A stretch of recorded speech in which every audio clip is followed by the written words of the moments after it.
هناك سيناريو غريب يتشكل بهدوء.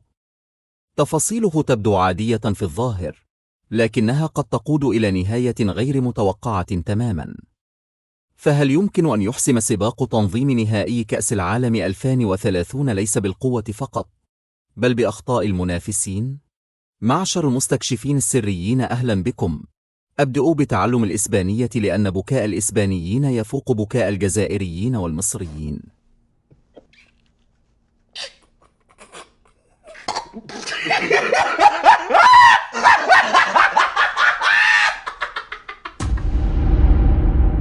في هذه القناة لن تجد مجرد أخبار عادية، بل ستكتشف تفاصيل لا ينتبه لها الكثيرون، وقراءات ذكية للأحداث قبل أن تتضح للجميع.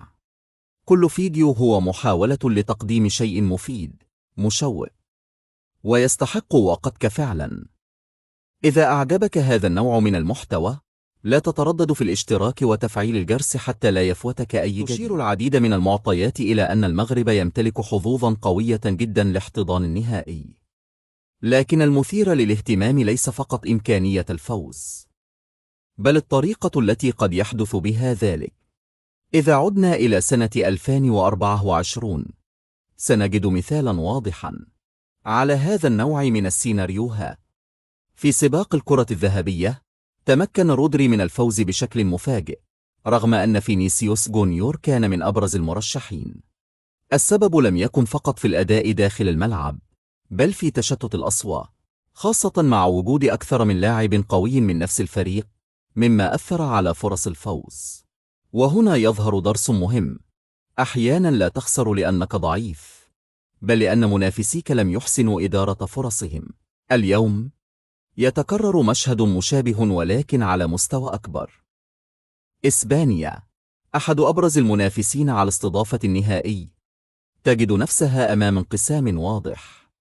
بدل الاتفاق على ملعب واحد قوي، هناك صراع غير مباشر بين أنصار ريال مدريد وأنصار FC بارسلون. كل طرف يدافع عن ملعبه.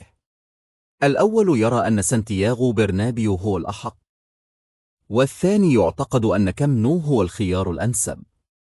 لكن السؤال الأهم: هل يمكن التوصل إلى اتفاق موحد؟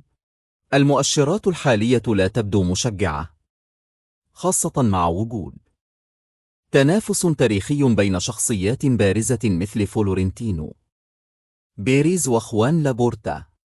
هذا الانقسام قد يؤدي إلى تشتت، ومع تشتت الأصوات تضعف الحظوظ. وهنا يظهر المغرب كأكبر مستفيد محتمل.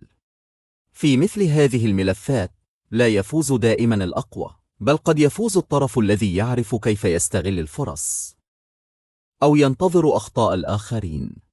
المغرب اليوم في موقع ذكي، لا يحتاج إلى صراع مباشر، بل إلى استمرارية في العمل واستغلال أي فرصة ممكنة.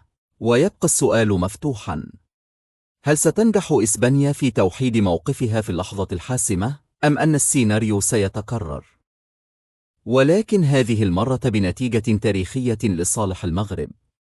لا تنسوا الاشتراك في القناة، دعمكم يحفزني كثيرا لأستمر.